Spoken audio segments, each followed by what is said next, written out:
I'm Willow Belden, and you're listening to Oral Histories from the University of Wyoming Geological Museum. If you've ever visited the museum, you know that there are two big dinosaur skeletons in the central hall. But when the museum was first being set up, those dinosaurs weren't there. In fact, UW didn't even have the skeletons. On this segment, Professor Emeritus Don Boyd tells us about the museum's main hall, how it went from being just classroom space to showcasing some of the best dinosaur skeletons around.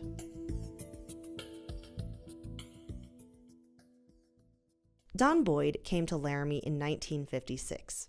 At the time, the wing of the building where the Geology Museum is today had just been built, and the museum really wasn't a museum yet. It was bare bones. Well, that's not, that's an unfortunate pun. It was just plain bare, no bones. No bones, just a big empty hall. Now, the space had been tagged as museum space, that's what it was for. But before it could become a museum, exhibits had to be designed, collections had to be sorted, basically all the groundwork had to be laid. And that process takes a while. Plus, there was another holdup. At that point, the old wing of the geology building was being renovated, so all the classrooms were totally unusable. So the only place to hold big lecture classes was in the museum. The hall was filled with tablet arm chairs facing what later became the dinosaur tail, facing that direction. And Knight had built a platform and above it had a big slate blackboard. Knight, as in Sam Knight. He was in charge of the department at the time and was also a popular professor. And his lectures, which he gave in the main hall of the museum, became pretty famous. He was best known for his, what we called at the time, chalk talks. Chalk talks, as in the kind of chalk that you use to write on a blackboard. He would, while lecturing, draw diagrams, and these were very special, three-dimensional representations of cross-sections of the Earth through the Medicine Bow Range, for example, showing the way it had come to be. And I say come to be because he was able to transform the diagram gradually as he talked. And the students were fascinated, but many were frustrated because trying to copy these diagrams on their notebook, they couldn't keep up. And anyway, they couldn't keep having the same diagram evolve as he was doing before their eyes. These chalk talks and other classes continued in the main hall of the museum until the regular classrooms were done being renovated. At which point, there was more room for the museum to be a museum.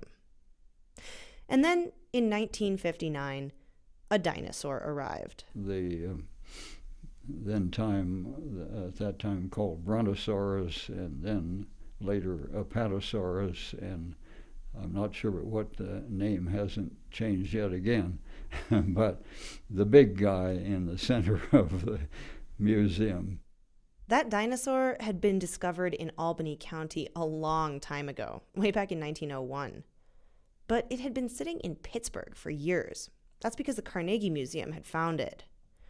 But now, half a century later, the people who were setting up the museum in Laramie figured they'd see if they could get the dinosaur back.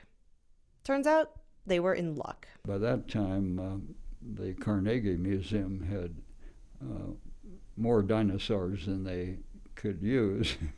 You can only house so many dinosaurs. So eventually, the dinosaur was shipped back to Wyoming.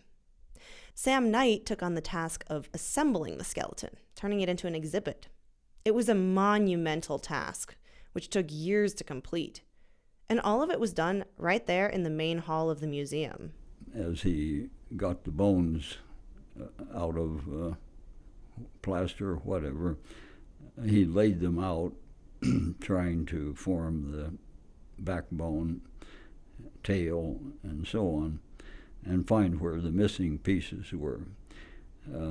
That took a while, and he built the missing pieces himself.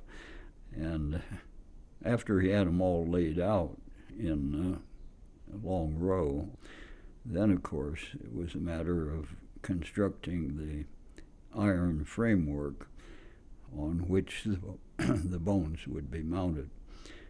And he, I think, did most of the welding, for example, of that aspect of the project. That dinosaur that Knight assembled, which, by the way, is the big skeleton that greets you right as you come in the door, is one of only 5 mounted Apatosaurus skeletons in the world.